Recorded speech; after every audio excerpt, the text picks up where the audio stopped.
Okay, as usual, I am going to review a little bit before we start back, especially since it's all the way last Friday that we were talking about this. Last Friday seems like it's a million years ago at this point. So this lesson is not on John's Gospel so much as it is the place and the time in which Jesus lived, so that we can understand John's gospel better. So we talked about, ladies, we talked about the size and location of Israel. Now, Israel is not in the middle of Nebraska and Kansas, but you can see how small it is based on this picture. And it is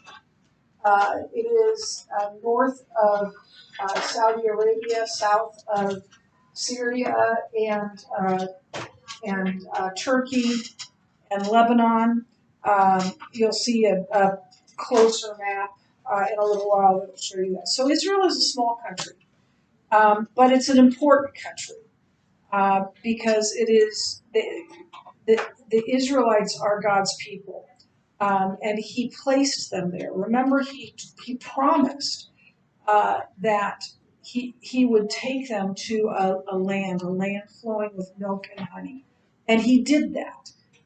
And to this day, that is the home of the Jews. It's a disputed area, but it is the home of the Jews. And we read these verses about that. And then as now, these are ancient enemies of Israel. And they were all kind of empires. So you had Egypt, you had Asia Minor, which is now Turkey, you had Assyria, you had Babylon. What do you know about each of those words? What were those?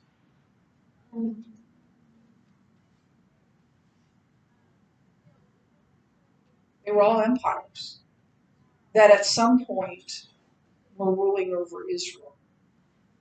Israel has been taken over and has been attacked by their enemies. I would say probably more times than any other country in the world. And so in the ancient times, then these were the names. But the names now are, the names now are Egypt, Saudi Arabia, any Muslim country, Syria, Lebanon, Iran, Iraq, are all enemies of Israel because they are Muslims and Israel is Jewish. I think I've already told you this story, but I'll tell it to you again because it talks to this. So many years ago, I think I was married, but I don't think we had children yet. So 30 some years ago, I had the opportunity to hear Henry Kissinger at the Joslin Museum. Henry Kissinger is actually Israeli, but he was the Secretary of State of the United States under Richard Nixon, and a brilliant man. And he had a very deep voice and a lovely accent. And he went up to the podium, and the very first thing he said, I don't remember anything else he said that day, but I remember this. He said, people always ask me, when will there be peace in the Middle East? As if there has ever been peace in the Middle East. And it's true. And even today, Israel is surrounded by enemies. So we talked about the physical features, that the climate is very varied. It's places it looked like a desert. It's got camels and it is a desert. Some places look tropical. You see this here. It looks like more like Florida than it does, the desert. And you can you can suntan at the Dead Sea, go north, not that far, 70 miles maybe, and you can go skiing on Mount Hermon. And the thing is, we have that variety of climate in the United States, right? But we have a much larger country than that. To have all of that varied climate within a little tiny place is extraordinary. And then there's varied geography. There are hills, there are mountains, there are plains, there are um, sandy beaches. I mean, it's very varied in that. And then the varied crops. So um, they can grow any kind of vegetable, any kind of fruit. Those are pomegranates. But their Jaffa oranges are known throughout the world as the best oranges in the world. Grapes and um, and avocados and anything, name it, it will grow there. And it probably is a lot larger than what we get in our grocery markets. I remember going to Zambia the first time and being completely floored by how big the avocados were. And I went home and I went to Target and I picked up an avocado, right? I picked up an avocado and I took a selfie and sent it to my friend Marjorie in Zambia because this is an avocado in Zambia. Yeah, really, it is. And when the women found out how much I love avocados, they brought me a whole bunch of them, and I made the best guacamole that you could ever, well, probably not ever imagine, because I had the guacamole at my sister's graduation party, and that was great too. But yeah, they're just great. And I imagine that's true here as well. Uh, that those crops are bigger and better there. Okay, so then we ended last week. I'm sorry, I stopped and I didn't call any yet. I'm sure they do. You can go ask.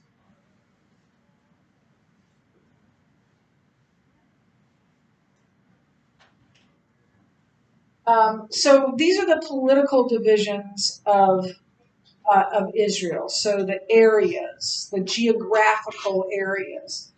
In the south, you had Judea, and then in the north, you had Galilee, and you had Samaria between them. But that wasn't how the Romans categorized them. So the Roman provinces you see in the red there, that is Judea and Samaria. So that was one area for the Romans. And in Christ's time, 7 different men ruled that area. It's an area of broken hills and valleys, grazing herds and flocks, and the city of Jerusalem, of course, is in Judea, and that was a focal point, and that was the largest city, still is the largest city in Israel. And then there's Galilee and Perea, and that's to the north of. Um, Makes it hard to see. So that's to the north of this is Judea, that's Samaria, and then above that is Galilee. You can see this lake. It says Lake Tiberias, but that's the Sea of Galilee, where it says Lake Tiberias. And Galilee, of course, was where Jesus was from. Jesus grew up in Galilee, and Perea was also near there. Right at that. And Herod Antipas ruled that area of um, Galilee and Perea, and he was the one that killed John the Baptist. Galilee in Jesus' day was heavily wooded. It's probably some of those trees have been cut down. It's well supplied with water, and because it gets the precipitation from Mount Hermon in the spring and in the runoff of the snow. So it's very, very rich, fertile land, and you can grow lots of things, and you can grazing herds are there as well.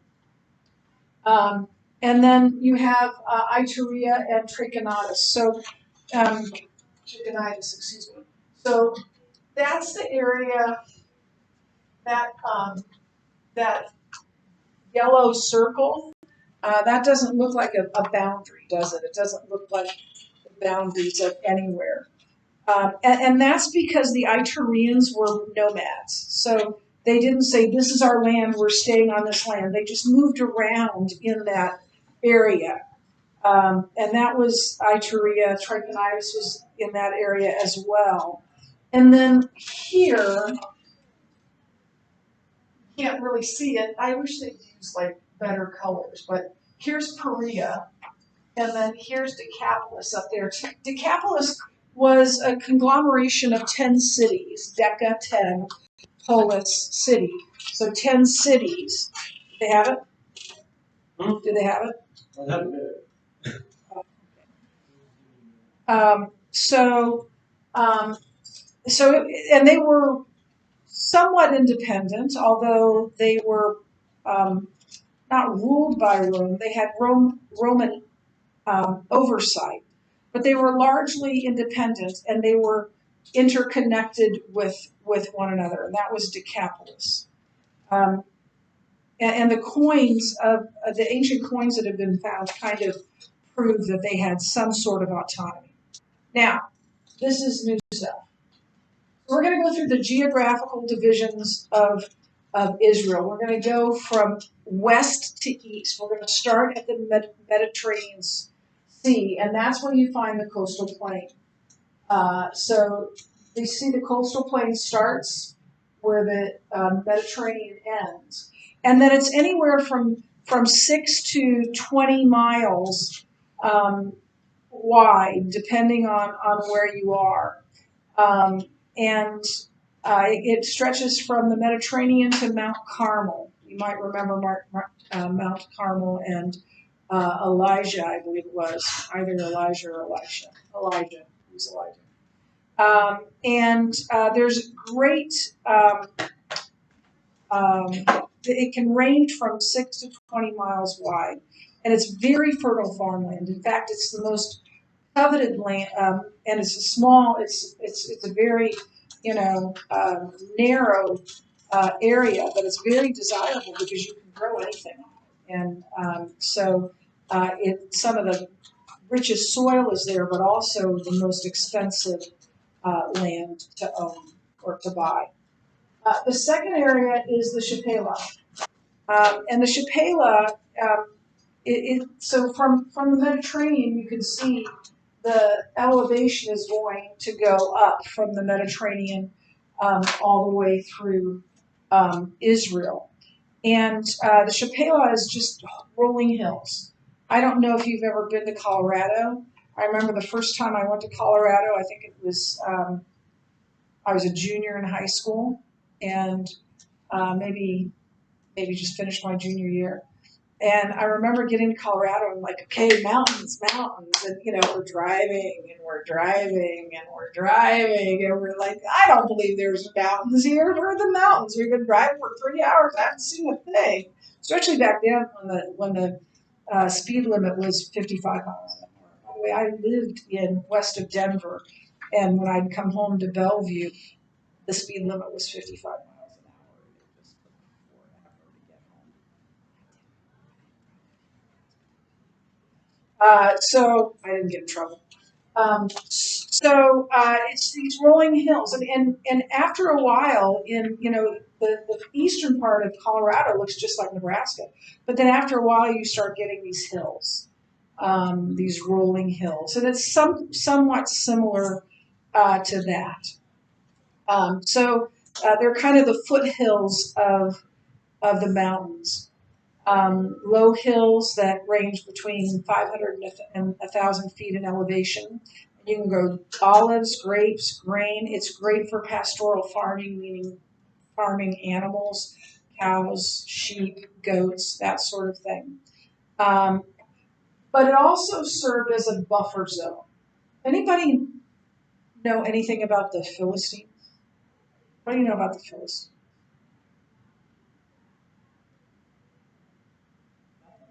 Yes. There are 5 cities.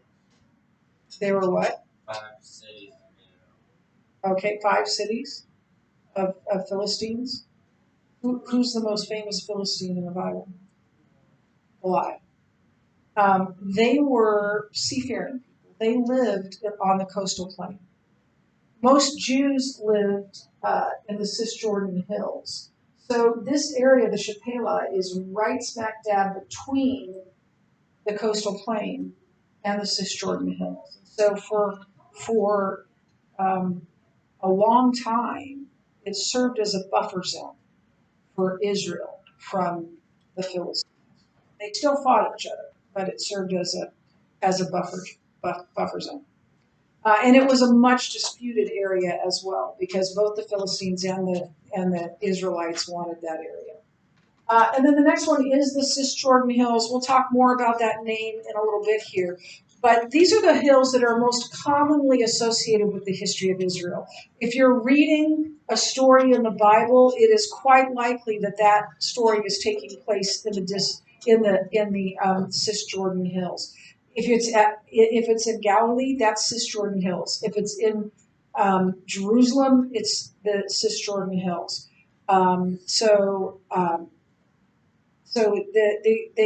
These hills go from about 1,500 feet to 3,000 feet. Remember, we're going up in elevation as we go to the east.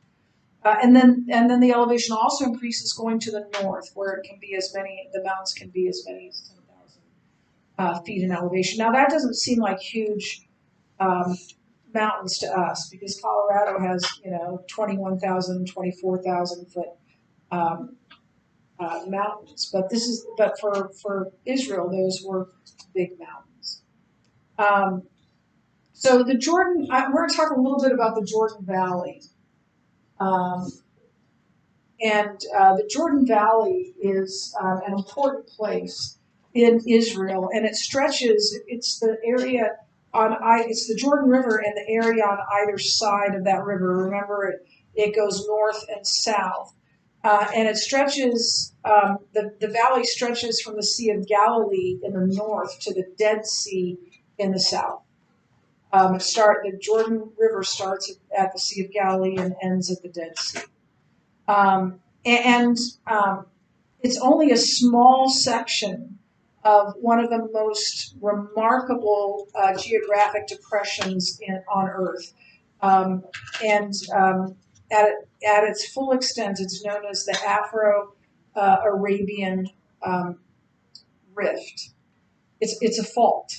Do you know what a fault is? A geological fault.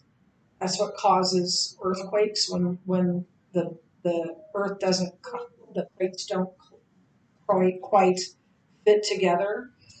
So two continental plates meet on this rift. And the land to the east is moving, east of the rift is moving northward at about 1 centimeter per year, and the land to the west of the rift is drifting about to 1 centimeter a year. And so that over time has had a lot of impact on the entire area of the Middle Eastern area, as well as Africa, and even into the sea. So we're going to come back to that in just a little bit. Just keep that in mind. So the next place is the Transjordan Hills. Now I want to talk about Cisjordan and Transjordan and try and help you, because every year people have trouble knowing which is which. Literally, cis means the same side, and trans means the other side. When you think about the Cisjordan Hills, they are on the same side as most of Israel is. Most of the Israel people lived. The Transjordan is on the other side of the Jordan. If you think like we're going west to east here, so if you think going west to east, then it's on the west side. Yes. Okay. The west side is the Cisjordan Hills. The east side is the Transjordan Hills. And it's called the East Bank, and it's a very disputed, even today, it's a very disputed area. It has been. This area is a high plateau that rises gradually from the north to the south. Um, and It can go from 1,300 feet to about 4,000 feet above sea level. So then we're going to talk a little bit about the cities. So now, don't write 21 yet. Don't write 21 yet. So I want you to write at least 21 cities. So because Jesus visited at least 21 cities. The reason they say 21 cities is because that's how many John records. But we don't know everywhere he went, right? Not everything he did was recorded. John tells us that. So it's quite likely that he went to other cities that weren't named in the Bible.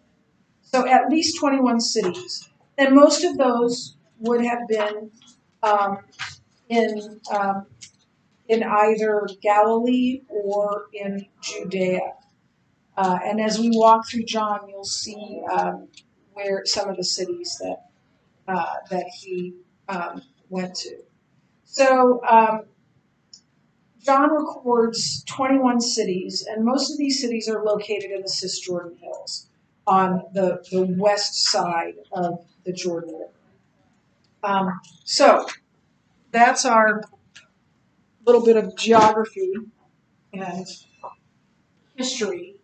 But now I want to talk to you about that rift, that fault that I mentioned to you, the Afro-Arabian rift. It's this huge valley that runs for almost 4,000 air miles. It's nearly 4,000 miles long. And it begins in the Amanit Mountains in southeastern Turkey. I don't know. So that's Saudi Arabia. This is Somalia. This is Ethiopia.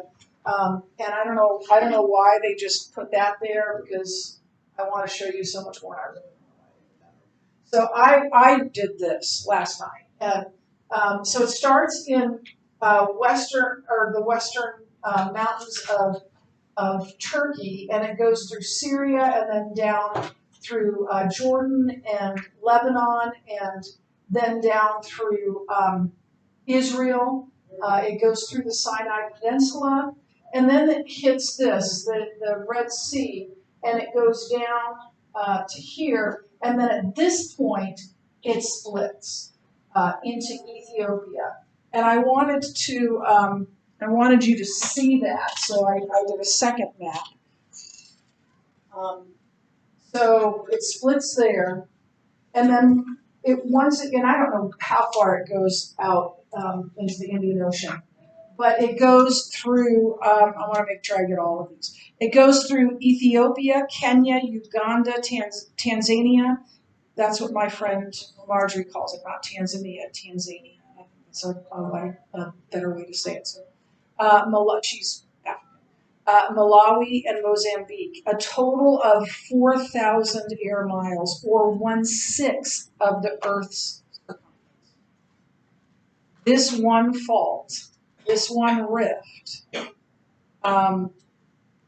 is about 1/6 of the Earth's circumference. And I believe that's more than 6 Earth. No, excuse me. Okay, I'll mention. I'm going to mention that now.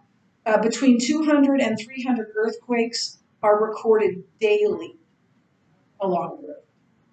200 to 300 earthquakes daily. The geological plates on either side of the Jordan are shifting about a half to a centimeter per year. Now, because of that, because of those earthquakes, because of that rift, God created through that rift the Sea of Galilee, the Dead Sea in Israel, Lakes Rudolph, Albert, Edward, and Victoria in West Africa, and it caused the separation between the island of Madagascar and the continent of Africa. And so I want to talk about one of these things. The rift caused uh, a, um, a lake that is partially in Zambia named Lake Victoria, named after Queen Victoria. And that lake uh, ends in a falls. It's called Victoria Falls. I'm going to put that. And so that's Victoria Falls. You can see Lake Victoria, and then you can see the water rushing down to the gully below. And it's called by the English and by the Americans Victoria Falls. But the African name is the smoke that thunders, because the smoke comes, it's not smoke, it's mist, right, that comes up, but it looks like smoke. And it's very, very loud. And so it's the smoke that thunders. I used to know the Bemba word, or the Bemba term for Victoria Falls, and I don't anymore. I probably should have texted my friend Marjorie to find out what it's called, but I forgot. Then this you can see how the mist is rising from the water that's plunging down at the bottom. And then at the top of this falls, there's this area that's kind of tranquil. It's called Devil's Pool. And you can see these poor guys are sitting right on top of the falls in the Devil's Pool. I wouldn't have enough guts to do that, especially that poor guy that's just like hanging out over the edge. And people have fallen over the falls, like they could be on top of it and not fall. And people have died doing that. But all of this is because of this wonder of a fault, a fissure in the Earth's surface, that all of that was created. Now, I want to talk about the Dead Sea a little bit, and it says a picture of many Christians. I want to use the Dead Sea as a allegory for our faith in Christ, our walk with Christ.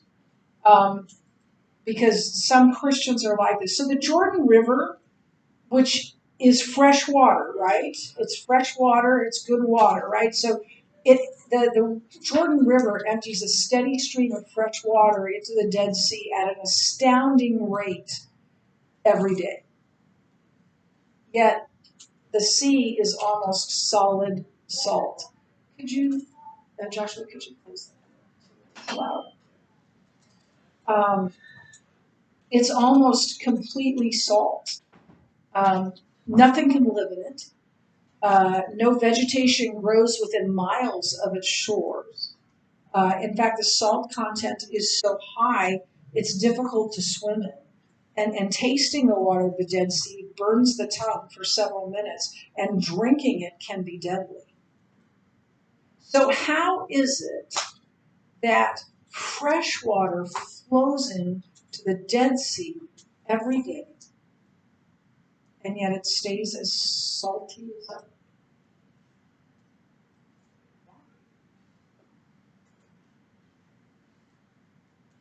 Why doesn't the fresh water have an impact on the Dead Sea?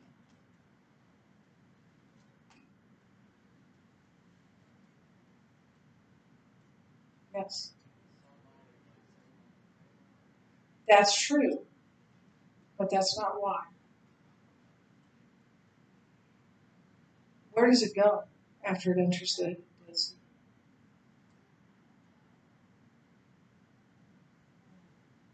I would think that nowhere.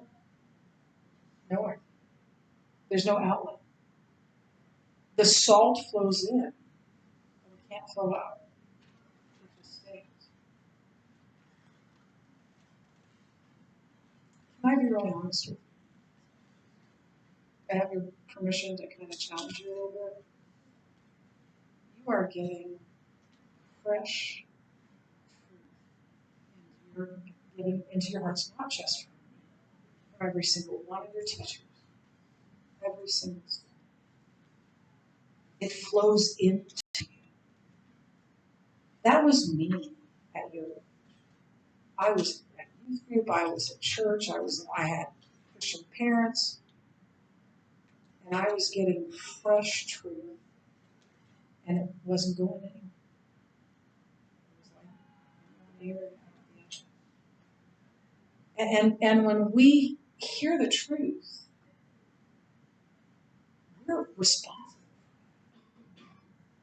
We're responsible for the truth that we learn. And God intends for us to use them.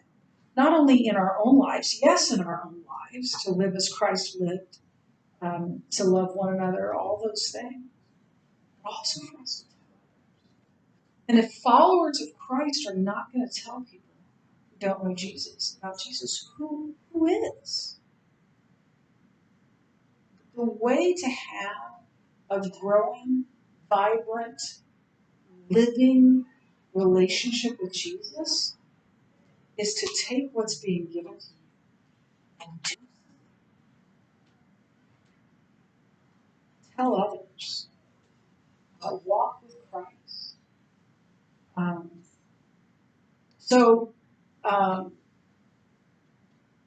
just like the Dead Sea, we become dead. We become diseased or dry or poisoned if we don't take what we know to be true and do something and live that out in a way that others can come to. Father, thank you for this lesson on geography that also points to you. I pray for every student in this room that each of us would have a living, vibrant, growing, impactful walk with you so that others might come to you. I pray in Jesus' name. Now, I'm going to turn this off and turn it back on again.